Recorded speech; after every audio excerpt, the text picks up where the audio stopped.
Langkah susulan diambil selepas Norway batal lesen ekspor senjata api.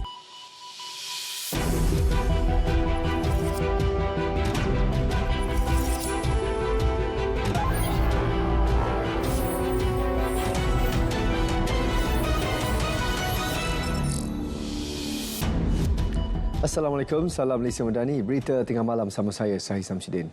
Umat Islam di Malaysia akan menyambut Aidiladha pada 27 Mei ini. Pengumuman dibuat oleh pemangku penolong Setiausaha Majlis Raja-Raja Muhammad Afendi Jalaluddin. Oleh yang demikian, Penyimpan Mohor Besar Raja-Raja mengisytiharkan tarikh 1 Zulhijjah bagi tahun 1447 Hijrah jatuh pada 18 Mei 2026. Susulan pengumuman itu, Aidiladha ditetapkan pada 10 Zulhijjah iaitu Rabu 27 Mei ini bagi seluruh negara.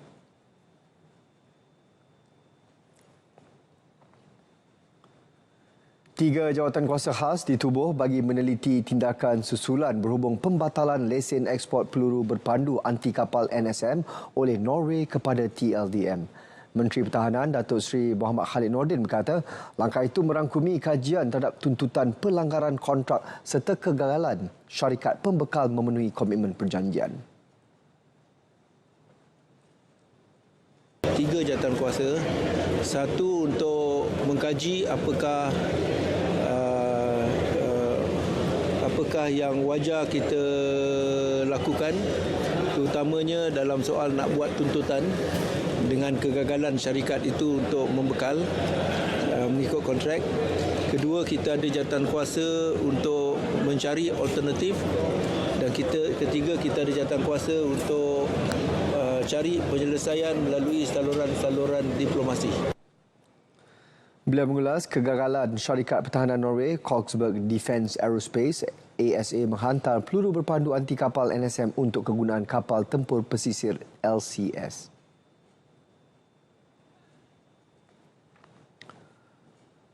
Anggota Ibu Pejabat Polis Daerah IPD Hulu Terengganu menahan seorang penjawat awam dalam satu operasi rondaan baru-baru ini. Suspek dicukup selepas didapati memiliki senjata api bersama sejumlah dadah. Ketua Polis Daerah Hulu Terengganu Superintendent Syahrudin Abdul Wahab berkata, lelaki berusia 40-an itu ditahan pada 6.20 petang di tepi jalan Kampung Tok Lawit. Jelas beliau, ketika membuat rondaan di sekitar Kampung Tok Lawit, polis telah menahan sebuah kenderaan pelbagai guna Nissan Grand Levina kerana cukai jalan dan insurans tamat tempoh. Bagaimanapun, tingkah laku suspek yang mencurigakan membawa kepada pemeriksaan lanjut yang menemukan pistol, kerambit, gari dan plastik dan disyaki mengandungi dadah dalam kereta tersebut. Sandingan air kencing mendapati suspek yang berasal dari Kelantan positif dadah jenis methamphetamine selain memiliki rekod jenayah berkaitan kes narkotik. Siasatan awal mendedahkan dia memperoleh senjata api itu daripada seorang lelaki di Jeli.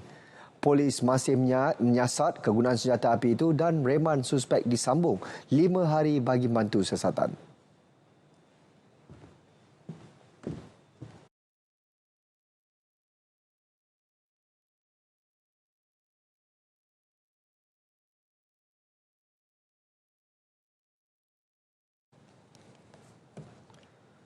Sepasang suami isteri dihadapkan ke Mahkamah Session Kota Baru atas pertuduhan menganiaya anak saudara lelaki mereka yang berusia 10 tahun. Pasangan berkenaan didakwa melakukan perbuatan tersebut terhadap mangsa yang diletakkan bawah jagaan mereka. Tertuduh Wan Saiful Azwan Wan Idris, 31 tahun dan isterinya Yujas Nur Aida Jasmin Muhammad Yusof, 29 tahun, bagaimanapun mengaku tidak bersalah selepas pertuduhan dibacakan. Pasangan itu didakwa melakukan penganiayaan terhadap kanak-kanak terbabit hingga menyebabkan kecederaan fizikal di Kampung Sungai Mas, Machang pada 19 April lalu. Terdahulu, pihak pendakwaan memohon tiada jaminan diberikan kerana kes dianggap serius. Namun mahkamah membenarkan kedua-dua tertuduh dijamin RM8,000 seorang. Sebutan semula kes pada 15 Jun ini. Media sebelum ini melaporkan pasangan itu direman 7 hari kerana disyaki mendera anak saudara lelaki mereka. Satu lagi kes dera di Dungun. Reman terhadap seorang pemotong kayu yang disyaki dera anak tiri lelakinya berusia 5 tahun dilanjutkan 5 hari lagi. Perintah reman yang hingga Khamis ini dikeluarkan Mahkamah Magistrate Dungun selepas tempoh reman asal berakhir. Pemangku Ketua Polis Daerah Dungun, DSP Jumaidi Bah Chong Weh berkata, perintah reman baru itu bagi membolehkan siasatan lanjut dijalankan. Suspek berusia 36 tahun itu ditahan pada 10 Mei lalu selepas ibu kandung mangsa membuat laporan polis. Siasatan awal mendapati kanak-kanak itu dipercayai melecur pada jari akibat dibakar kerana didakwa nakal pada April lalu. Setakat ini, 4 individu termasuk seorang kanak-kanak telah dipanggil bagi membantu siasatan. Kes siasat mengikut Seksyen 31/1/A Akta Kanak-Kanak 2001.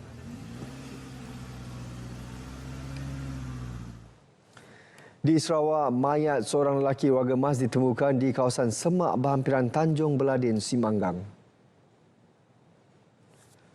Jurucakap Pusat Gerakan Operasi JBPM Sarawak berkata pihaknya menerima panggilan kecemasan berhubung kejadian itu sebelum sepasukan anggota dari Balai Bomba dan Penyelamat Seri Aman dikejarkan ke lokasi kejadian. Pasukan bomba tiba di lokasi dan mendapati mangsa yang berusia lingkungan 70-an berada di dalam semak sebelum disahkan meninggal dunia oleh pegawai perubatan KKM yang hadir di tempat kejadian. Beliau berkata anggota bomba kemudiannya bertindak menjalankan operasi mengangkat dan mengeluarkan mangsa dari kawasan semak tersebut ke tepi jalan utama. Mayat mangsa kemudiannya diserahkan kepada pihak PDRM untuk tindakan lanjut serta proses bedah siasat bagi mengenal pasti punca sebenar kematian. Warga Angkatan Pertahanan Awam Malaysia APM dituntut memperkukuh kesiapsiagaan bagi mendepani sebarang kemungkinan sepanjang fasa monsun barat daya. Ia penting bagi menjamin respon pantas dan berkesan pasukan tersebut ketika berhadapan situasi kecemasan atau bencana. Harapan saya agar semua warga APM sentiasa bersiap sedia dalam menghadapi sebarang kemungkinan yang bakal berlaku dalam tempoh ini. Saya yakin pelbagai langkah persediaan telah diambil oleh seluruh warga APM. Tidak ketinggalan APM Wilayah Persekutuan antaranya untuk melaksanakan pelbagai latihan kepada para anggota serta komuniti setempat yang berpotensi bagi mengurangkan risiko bencana terhadap nyawa dan harta benda. Ketua Pesuruhjaya APM Muhammad Abidin Abdul Rahman berucap pada Majlis Perhimpunan Setia APM Wilayah Persekutuan di Putrajaya. Jabatan Meteorologi Malaysia menjangkakan monsun barat daya bermula pada 14 Mei dan berterusan sehingga September tahun ini.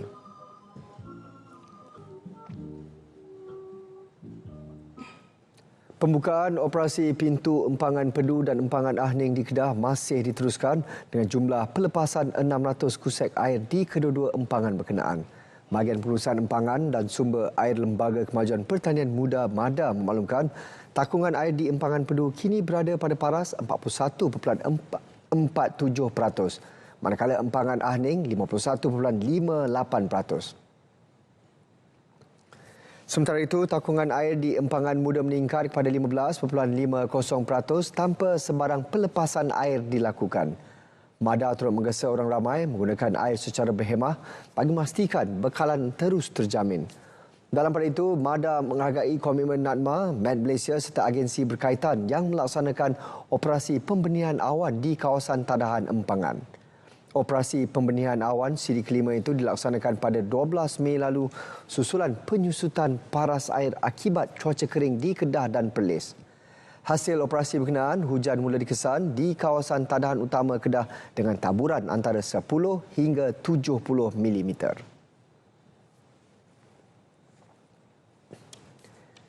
Program Perumahan Rakyat PPR Taman Desa Mutiara, Johor Bahru bakal menerima peruntukan RM1 juta. Ia bagi membiayai kerja-kerja baik pulih dan penyelenggaraan infrastruktur di kawasan berkenaan. Perkara itu diumumkan Perdana Menteri Datuk Seri Anwar Ibrahim ketika berucap pada Majlis Ramah Mesra Bersama Rakyat di perumahan tersebut. Saya punya style, saya tak mau jadi macam dulu. Dulu umum 4 bulan tak ada cerita apa. Saya umum dalam masa 2 minggu ada laporan sampai saya. Tak sampai saya lesing.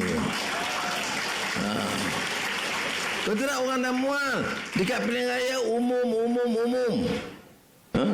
Macam pergi mana-mana projek-projek tapi tunggu 2 bulan tak ada cerita. Tunggu setahun tak cerita. Dekat pilihan raya sekali lagi, baru sampai cerita.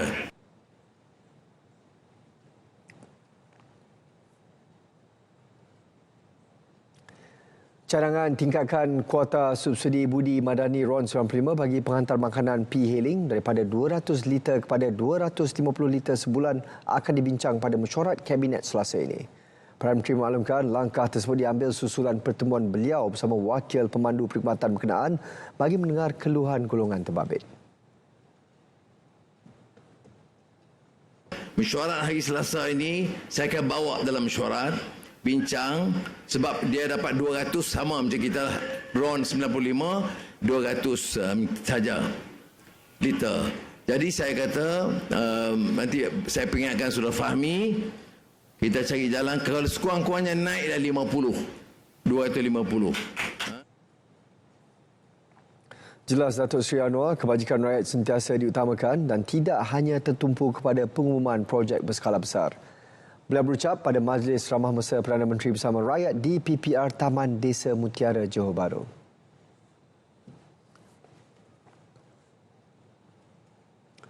Kerajaan setakat ini belum membuat sebarang perbincangan berhubung cadangan mewujudkan klasifikasi baru bagi kumpulan berpendapatan tinggi. Langkah tersebut menyaksikan kedudukan sedia ada bagi kategori T20 berbuat masa ini dikekalkan.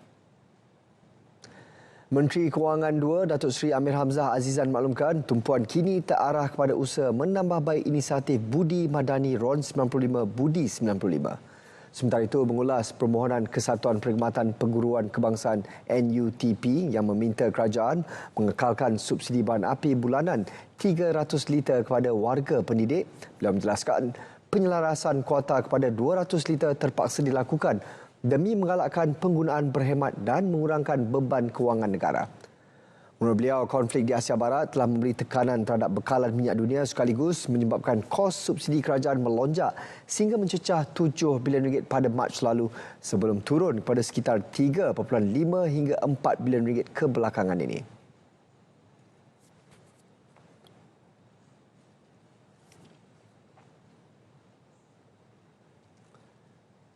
Penggunaan teknologi sistem binaan berindustri IBS terbukti mampu mengurangkan kos pembinaan sekolah angkat madani SAM antara 20 hingga 30%.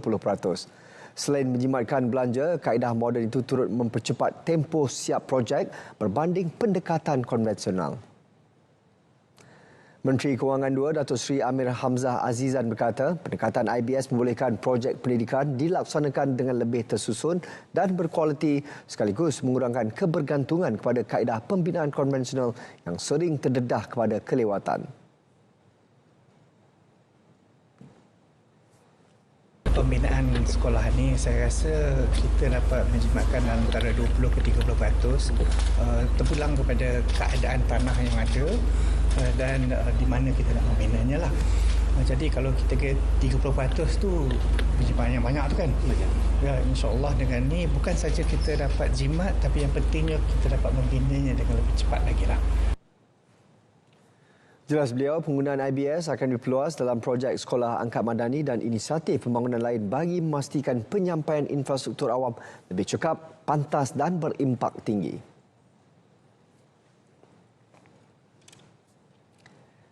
Menteri Kewangan II, Datuk Seri Amir Hamzah Azizan akan menghadap Sultan Pahang Al-Sultan Abdullah Riyatuddin Al-Mustafa Bilal Shah dalam masa terdekat. Ia bagi memperjelaskan isu berhubung peruntukan Kerajaan Persekutuan kepada negeri berkenaan. Menurut Datuk Seri Amir Hamzah, komitmen Kerajaan Persekutuan jelas dalam memastikan setiap peruntukan kepada negeri dibuat berdasarkan keperluan dan perlembagaan persekutuan.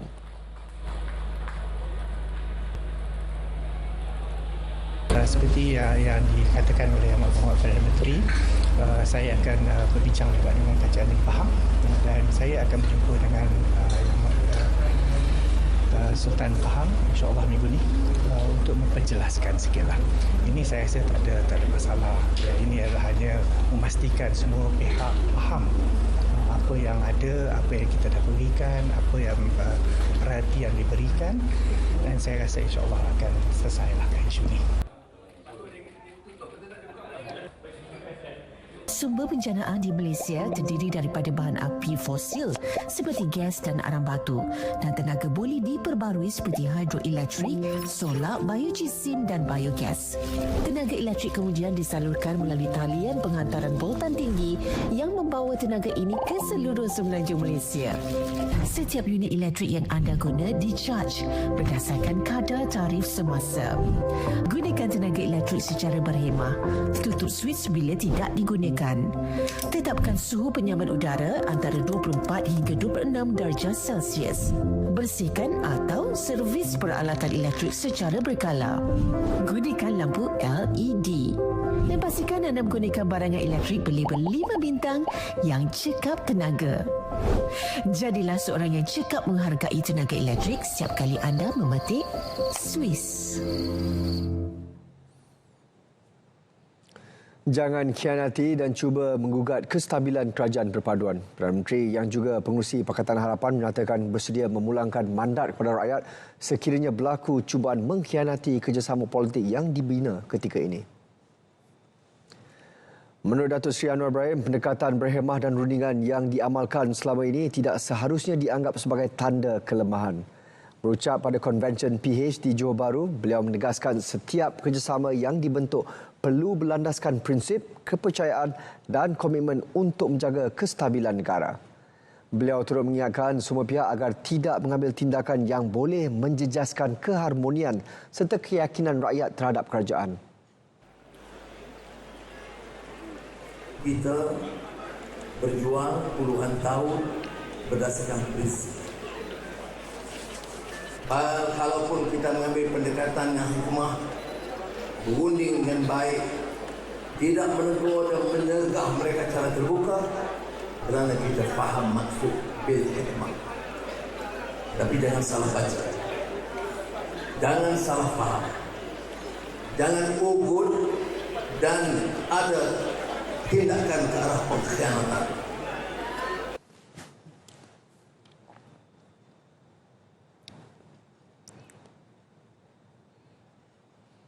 Dalam pada itu, Perdana Menteri turut menegaskan hubungan antara pimpinan dalam kerajaan perpaduan ketika ini dalam keadaan baik dan harmoni. Menurut beliau, sebarang perbezaan pandangan antara parti komponen perlu diselesaikan menerusi rundingan dan bukannya konflik terbuka. Jawapan kita harus tegas. Hari ini, Pakatan Harapan mengambil keputusan untuk menjawab dengan tegas. Kalau inilah pilihan mereka, Pakatan Harapan akan bertanding di semua kawasan. Datuk Seri Anwar turut memberi bayangan PH bersedia menghadapi pilihan raya di seluruh negara sekiranya hubungan dalam kerajaan perpaduan terus diganggu. Tambahnya, tumpuan ketika ini adalah menghadapi pilihan raya negeri PRN di Melaka dan Johor.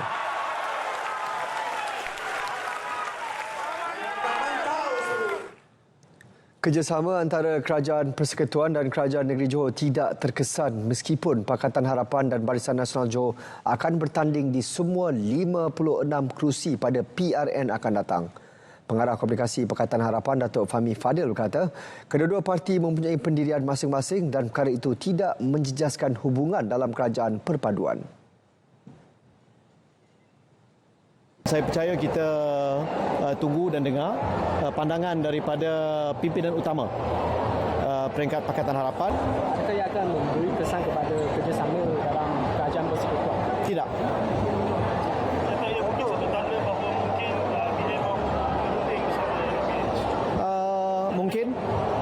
Mungkin. Ya.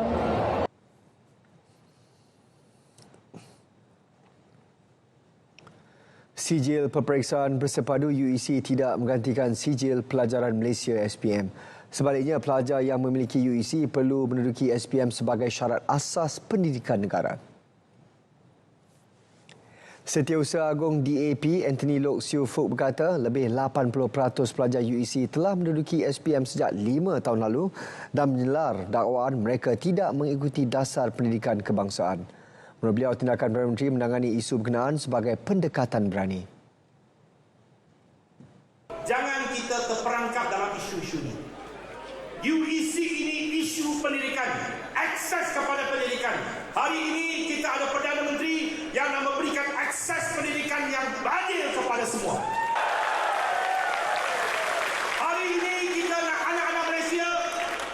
menguasai berbagai bahasa.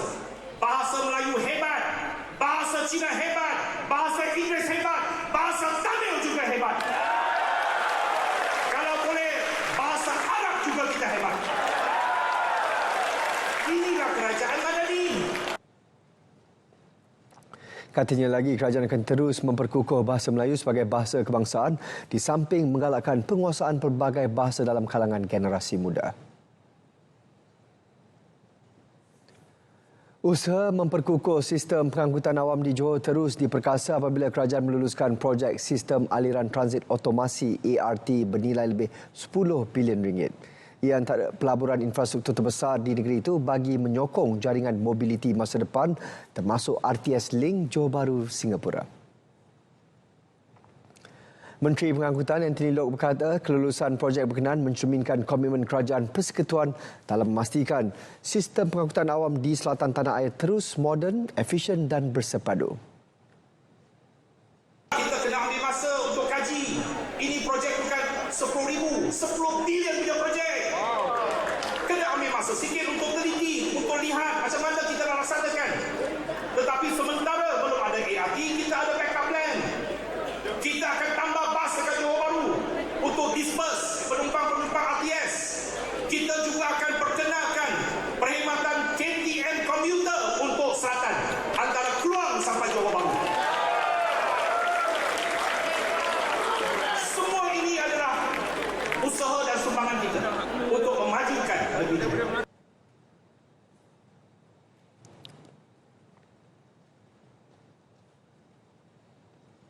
Inisiatif kerajaan menyediakan kemudahan pembiayaan kepada usahawan mikro signifikan dalam memperkukuh ekonomi peniaga kecil, penjaja dan pekerja gig. Ini memandangkan akses kepada modal adalah cabaran utama sering dihadapi usahawan kecil untuk memulakan dan mengembangkan perniagaan. Pendekatan kerajaan mempermudah proses permohonan dan menawarkan kadar pembiayaan rendah juga faktor penting bagi memastikan lebih ramai usahawan mikro mendapat akses kepada pembiayaan formal. Jadi apabila proses permohonan dipermudahkan, kelulusan dipercepatkan dan syarat menjadi lebih fleksibel, lebih ramai usahawan berpeluang untuk mendapatkan pembiayaan. Pada masa yang sama, kadar pembiayaan yang rendah juga ditekankan untuk mengurangkan beban kewangan dan juga meningkatkan keupayaan usahawan untuk mengekalkan aliran tunai yang sihat.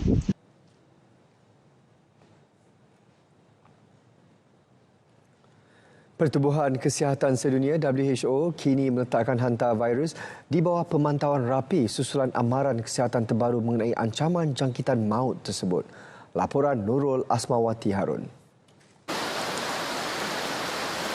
Di sebalik saiznya yang kecil, tikus membawa ancaman penyakit termasuk hantavirus. Selain leptospirosis, tanpa diduga haiwan perosak itu juga menjadi punca penyebaran jangkitan berbahaya yang boleh meragut nyawa. Hantavirus sebenarnya ialah sejenis virus yang dibawa oleh tikus. Ia ialah penyakit zoonosis, maksudnya yang dipindahkan oleh haiwan iaitu tikus itu kepada manusia. Hantavirus mula dikesan pada tahun 1950-an dalam kalangan askar perang di Korea dan disahkan sebagai senjata virus pada tahun 1976. Nama hantavirus diambil bersepena sebuah sungai di Korea Selatan dikenali sebagai Sungai Hanta. Ia menyerang dua organ utama dalam tubuh manusia iaitu paru-paru dan buah pinggang. Jadi dalam kalangan penyakit yang menyerang paru-paru ini, simptomnya adalah simptom paru-paru. Itu batuk yang berterusan dan juga diikuti demam dan batuk. Dan kalau penyakit yang menyerang buah pinggangnya pula ia adalah satu penyakit yang mempunyai simptom-simptom buah pinggang lah, iaitu air dalam badan bertambah, badan bengkak dan sebagainya. Kadar kematian akibat jangkitan hantavirus boleh mencapai kira-kira 40%, bermula dengan serangan demam dan selsema luar biasa.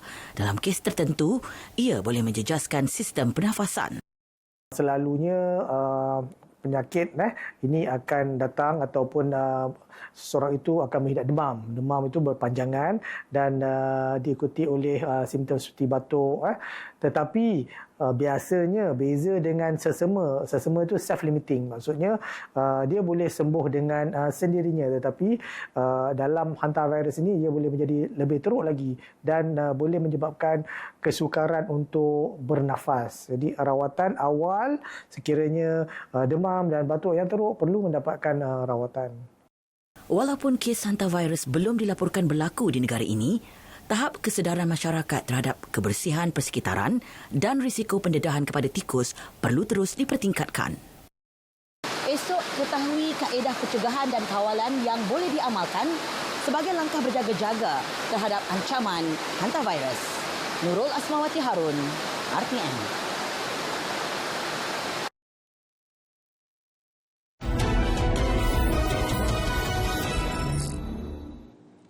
Piala Dunia Sepak Takraw 2026, Malaysia terlepas peluang mengesahkan slot awal ke suku akhir selepas tewas 1-2 menentang Korea Selatan dalam aksi kedua kumpulan C acara kuadran di Stadium Titi Wangsa.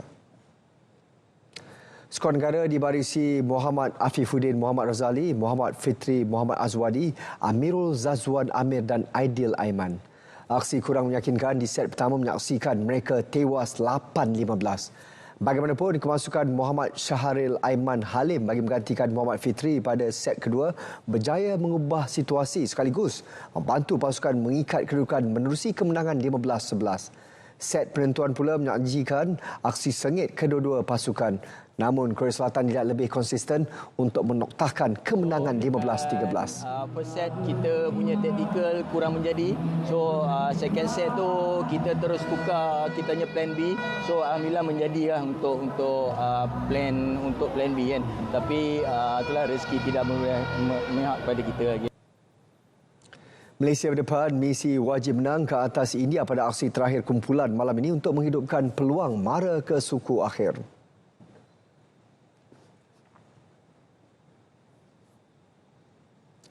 Liga Hoki Malaysia 2026, skuad wanita Negeri Sembilan melakar sejarah tersendiri apabila melengkapkan kejuaraan treble selepas berjaya menjulang Piala Vivian Maysors.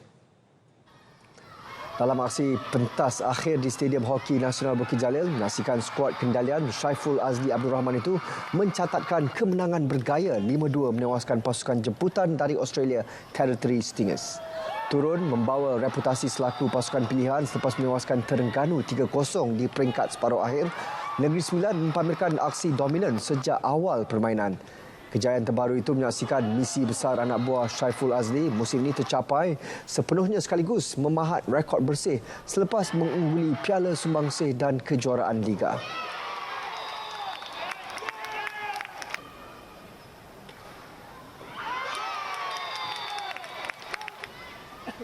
Alhamdulillah pada malam ni setiap pasukan saya mengambil peluang yang ada dan dengan peluang yang mereka create, mereka score gol dan mereka menang pada malam ni.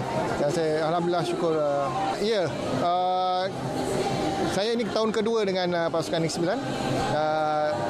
Berbeza dengan tahun lepas. Tahun ni kita mempunyai pemain yang boleh menang dan alhamdulillah kita berjaya dapat 3 piala pada tahun ini.